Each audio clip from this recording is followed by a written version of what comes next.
Первый моющий робот-пылесос с долгожданной функцией самоочистки.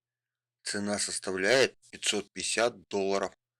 На выставке Кос-7 Электроник СНОП 2020 в Лас-Вегасе представители компании Narval представили первый в мире самоочищающийся роботизированный пылесос Narval T10.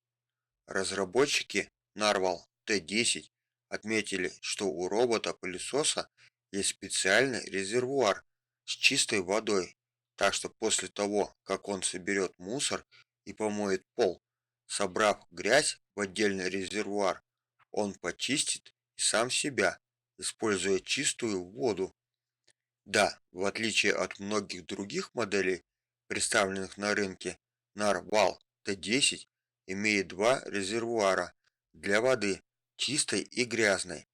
Narval T10 может управляться через приложение, которое позволяет пользователям создавать планировку дома для удобной навигации. Кстати, на стадии коллективного финансирования через Kickstarter пылесос Narval T10 можно заказать за $550. В продажу он поступит в течение 2 месяцев. Подробные технические характеристики устройства будут опубликованы дополнительно. Компания надеется официально запустить продукт в США в конце этого года.